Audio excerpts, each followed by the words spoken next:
नमस्कार दोस्तों, जय श्री श्याम। जैसा कि आपने थंबनेल देखा है, आज की वीडियो में हम बात करेंगे कि सर पीएसयू फंड क्या होता है और ऐसे कौन से इन्वेस्टर है जिनको पीएसयू फंड के अंदर अपना पैसा इन्वेस्ट करना चाहिए। अगर हम पीएसयू फंड के अंदर हमारा पैसा इन्वेस्ट करते हैं तो फ्यूचर में हम कितना कॉर्पस बना सकते हैं, यहाँ पे हमको कितना रिटर्न मिलेगा, कितना हमको रिस्क देखने को मिलेगा और किस किस सेक्टर में यहाँ पे हमारा पैसा इन्वेस्ट होगा, इसकी कंप्लीट जानकारी आज की वीडियो में मिलेगी। एंड कंप्लीट एक फंड का रिव्यू करेंगे जिसका नाम है एसबीआई पीएसयू फंड। कंप्लीट इसका फंडामेंटल जानेंगे कि पर्टिकुलर ये फंड है इन्वेस्टर के लिए कैसा है, अभी के टाइम में हम इन्वेस्टमेंट कर सकते हैं या नहीं। तो चलिए शुरू करते हैं आज की हमारी वीडियो को। चैनल पे नए हो तो चैनल को सब्सक्राइब कर लेना और बेल आइकन के बटन को दबा देना। तो यहाँ पे सबसे पहली बात ये आती है कि सर पीएसयू फंड क्या है। बिकॉज क्या है, म्यूचुअल फंड में बहुत सारी स्कीम्स हैं, लेकिन क्या है, हम जिस फंड में इन्वेस्टमेंट कर रहे हैं, म्यूचुअल फंड की जिस स्कीम में इन्वेस्टमेंट कर रहे हैं, हमको उसका मतलब पता होना चाहिए कि भैया अगर मैंने स्मॉल कैप में इन्वेस्टमेंट करा है तो स्मॉल कैप क्या होता है, मेरा पैसा कहां कहां पे इन्वेस्ट हो रहा है, वहां पे कितना रिस्क देखने को मिलता है। ऐसी हमारी म्यूचुअल फंड की एक कैटेगरी है जिसका नाम है पीएसयू, पब्लिक सेक्टर अंडरटेकिंग। अब यहां से आपको नाम से ही पता पड़ेगा कि अगर आप पीएसयू स्टॉक या पीएसयू म्यूचुअल फंड के अंदर अपना पैसा इन्वेस्ट करते हो तो यहाँ पे देख लीजिए, ये एक ऐसी दोस्तों देख लीजिए पब्लिक सेक्टर अंडरटेकिंग कंपनी होती है जहां पे क्या होता है, 51% से ज्यादा शेयर किसके होते हैं, गवर्नमेंट के होते हैं। अगर आप पीएसयू स्टॉक के अंदर पैसा इन्वेस्ट करते हो तो इसमें क्या होगा, होल्डिंग के रूप में जितने भी इसके स्टॉक्स होंगे उसमें सबसे ज्यादा पार्ट 51% से ज्यादा का पार्ट किसका दिखेगा, हिस्सेदारी किसकी दिखेगी, आपको गवर्नमेंट की दिखेगी। अब यहाँ पे अगर हम बात करें पीएसयू म्यूचुअल फंड की तो ये एक दोस्तों क्या है, थीमेटिक्स फंड होते हैं। अब म्यूचुअल फंड में आपने देखा होगा बहुत सारी कैटेगरीज होती हैं, large cap, mid cap, small cap, ठीक है। ऐसे ही दो कैटेगरी और देखने को मिलती है, एक होती है आपको थीमेटिक और दूसरी होती है सेक्टोरल। मोस्टली इन्वेस्टर को यह लगता है कि थीमेटिक और सेक्टोरल दोनों सिमिलर होते हैं, बल्कि ऐसा नहीं है। जो सेक्टोरल फंड्स होते हैं वो पर्टिकुलर किसी एक सेक्टर में अपना पैसा इन्वेस्ट करते हैं, लेकिन जो थीमेटिक्स फंड्स होते हैं, थीमेटिक्स फंड जो वर्क करते हैं किसी पर्टिकुलर थीम पे वर्क करते हैं। जैसे अगर हम बात करें पीएसयू म्यूचुअल फंड की तो अभी इसकी थीम क्या हो गई, इसकी थीम हो गई पीएसयू, मतलब पीएसयू से रिलेटेड जितने भी स्टॉक्स होंगे वहां पे आपका पैसा यहाँ पे इन्वेस्ट होगा, ठीक है। लेकिन बात करें थीमेटिक्स फंड की, थीमेटिक्स फंड में क्या होता है दोस्तों, आपको रिस्क ज्यादा देखने को मिलता है। बिकॉज क्या हो, जैसे मान लीजिए आप इन्वेस्टमेंट करते हो लार्ज कैप में, मिड कैप में, स्मॉल कैप में। जैसे मान लीजिए आपने स्मॉल कैप के अंदर अपना पैसा इन्वेस्ट करा या आपने लार्ज कैप के अंदर अपना पैसा इन्वेस्ट करा, तो आपका जो पैसा इन्वेस्ट होगा वो लार्ज कैप की निफ्टी 50 की जो टॉप 100 कंपनी है वहां पे आपका पैसा इन्वेस्ट होगा और वहां पे सेक्टर की किसी तरीके की दिक्कत परेशानी नहीं होती है।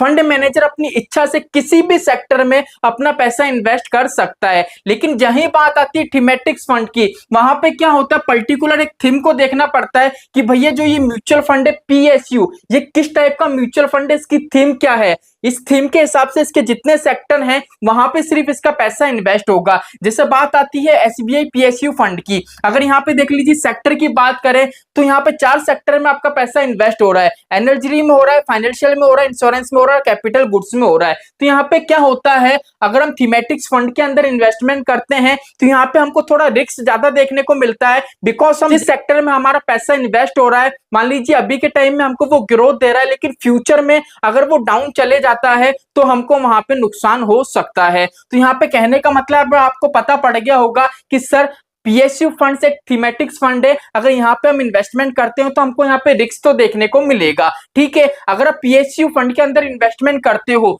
तो यहाँ पे कम से कम 80% पैसा कहाँ पे इन्वेस्ट होगा, वो होगा पीएसयू स्टॉक के अंदर। यहाँ जितना क्लियर हो गया। चलिए अब चलते हैं हमारे फंड के ऊपर, एसबीआई पीएसयू फंड। अगर इस पर्टिकुलर फंड की बात करें तो यहाँ पे देख लीजिए फंड का साइज है आपका 3694 करोड़ का, काफी अच्छा फंड साइज है। अभी देखा होगा दोस्तों, जब से अभी इलेक्शन का रिजल्ट आया है उससे कुछ दिन पहले से एक रैली निकली थी पीएसयू फंड को लेके। काफी इन्वेस्टर यहाँ पे भर भर के अपना पैसा इन्वेस्ट कर रहे हैं। वो पैसा क्यों इन्वेस्ट कर रहे हैं वो भी मैं वीडियो में आपको बताऊंगा। अगर यहाँ पे एक्सपेंस रेशियो की बात करें तो यहाँ पे देख लीजिए एक्सपेंस रेशियो जो आपको देखने को मिलेगा वो मिलेगा 0.75%। अब एक्सपेंस रेशियो क्या होता है, जब भी हम म्यूचुअल फंड के अंदर पैसा इन्वेस्ट करते हैं तो हमारा पैसा जाता है फंड मैनेजर के पास। अब एएमसी फंड मैनेजर को कोई सैलरी नहीं देती है। फंड मैनेजर को पैसा कैसे मिलता है, हम जो भी पैसा इन्वेस्ट करते हैं उसमें क्या होता है, ईयरली बेस पे जो भी एक्सपेंस रेशियो होता है वो काउंट होता है और वो फंड मैनेजर को क्या होता है, रेगुलर बेस पे मिलता जाता है, एक तरीके से वही उसकी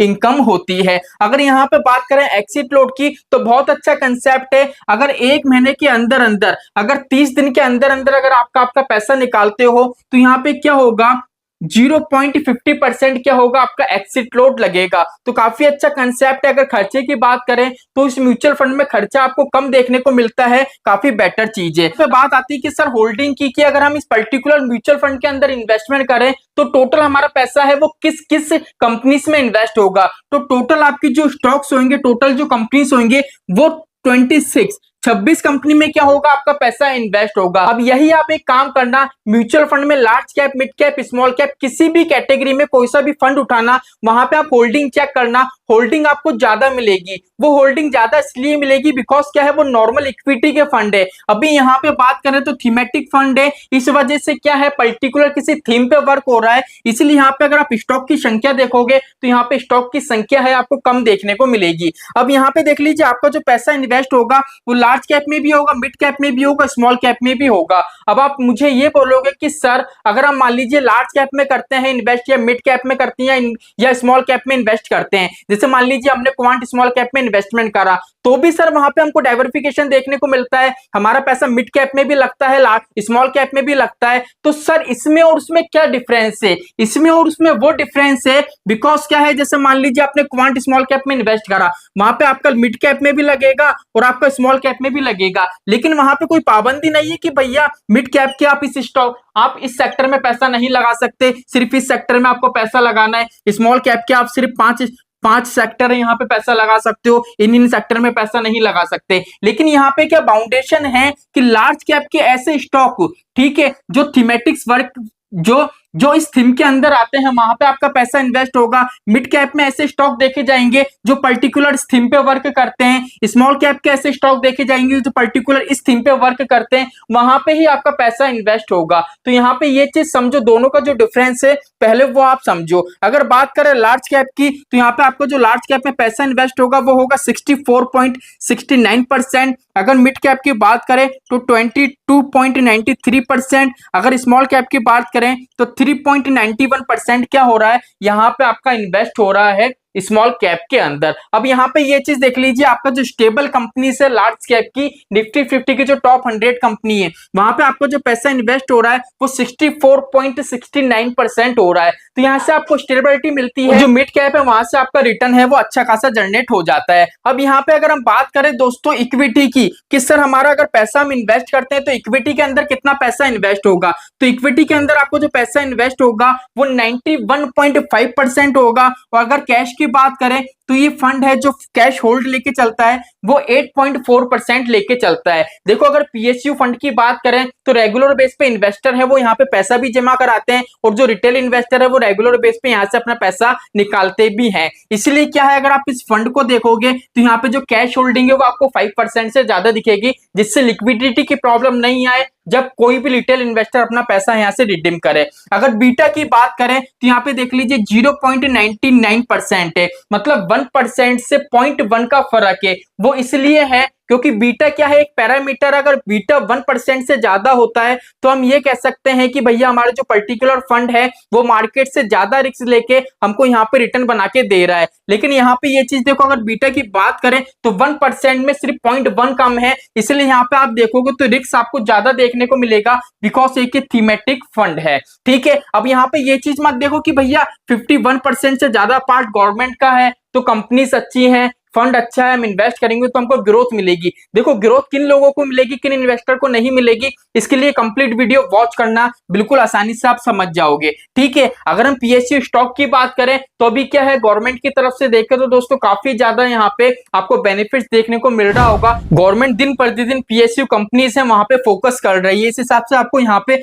ग्रोथ तो देखने को मिलेगी ही मिलेगी। अब यहाँ पे देख लीजिए, जो एक डार्क पॉइंट है वो मैं आपको बता देता हूँ फंड मैनेजर का। अगर फंड मैनेजर की बात करें तो रोहित जी फंड मैनेजर है, लेकिन हाल ही में अभी इनकी ज्वाइनिंग हुई है जून 2024 में। अब क्या होता है, म्यूचुअल फंड में जितना पुराना फंड मैनेजर होता है उतना ही हम ये कह सकते हैं कि जैसे मान लीजिए 2020 का कोई फंड मैनेजर है, तो 2020 में उसने जो जो स्टॉक अपने पोर्टफोलियो में शामिल करे थे, आज की डेट में उनकी वैल्यू क्या है, उसका वैल्यूएशन क्या है, वो सब चीजें उसको पता रहती है। लेकिन क्या होता है यहाँ पे, जब भी किसी भी फंड के अंदर कोई भी नया फंड मैनेजर नियुक्त होता है तो दिक्कत परेशानी ये रहती है, उसको कंप्लीट फंड है, जितने भी फंड के अंदर पोर्टफोलियो में स्टॉक्स हैं उन सभी का एनालिसिस करना पड़ता है। इसलिए यहाँ पे क्या थोड़ी सी संभावना बन जाती है कि पर्टिकुलर फंड है उसका रिटर्न है जो परफॉर्मेंस है वो थोड़ा डाउन हो सकता है। ये संभावना है, ये डाउन हो भी सकता है और नहीं भी हो सकता है। ठीक है, अगर यहाँ पे बात करें सेक्टर की, अगर एसबीआई पीएसयू फंड में आप आपका पैसा इन्वेस्ट करते हो तो यहाँ पे मोस्टली 4 सेक्टर में आपका पैसा इन्वेस्ट होगा।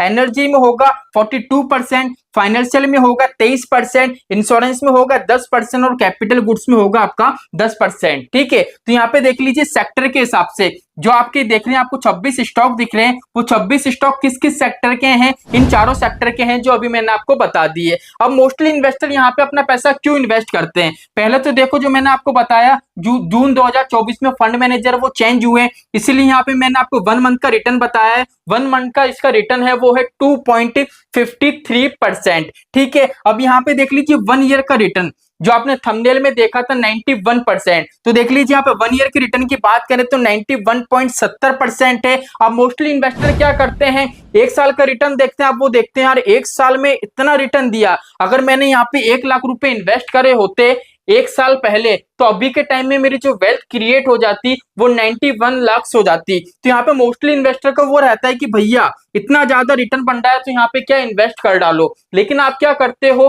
प्रीवियस का रिटर्न देखते हो। देखो क्या होता है, म्यूचुअल फंड में अगर आप इन्वेस्टमेंट कर रहे हो ना तो कंप्लीट फंड का फंडामेंटल आपको जानना चाहिए। आप ये नहीं देख सकते कि भैया इसने कितना रिटर्न दिया है, ये संभावना नहीं है कि इसने प्रीवियस में अच्छा रिटर्न दिया है तो फ्यूचर में भी अच्छा रिटर्न देगा, बिकॉज ये मार्केट है, मार्केट का कुछ नहीं कह सकते हैं, यहाँ पे कोई फिक्स भी नहीं है कि इतना रिटर्न आपको मिलेगा। इसलिए सोच समझ के आपकी रिस्क लेने की कैपेबिलिटी के हिसाब से यहाँ पे आपको आपका पैसा इन्वेस्ट करना है। अगर 3 साल का रिटर्न देखें तो 47% हो गया, 5 ईयर का देखें 27% हो गया, और इस फंड का ओवरऑल रिटर्न देखें ऑल टाइम का तो देख लीजिए 13% का रिटर्न है। अब देख लीजिए जहां ही 1 साल का रिटर्न था 91%, अब जिस भी इन्वेस्टर ने सिर्फ 1 साल का रिटर्न देख के इन्वेस्ट करा था, ठीक है, अब वही देख लीजिए ऑल टाइम का रिटर्न कितना बता रहा है, 13%। इसलिए क्या होता है दोस्तों, अगर आप सिर्फ 1 साल का रिटर्न देख के इन्वेस्ट करते हो तो ये आपकी सबसे बड़ी भूल होती है, because mutual fund long term में आपको वेल्थ क्रिएट करके देता है। ऐसा नहीं है म्यूचुअल फंड में हम 6 महीने, 1 साल, 2 साल, 3 साल के लिए इन्वेस्ट करते हैं।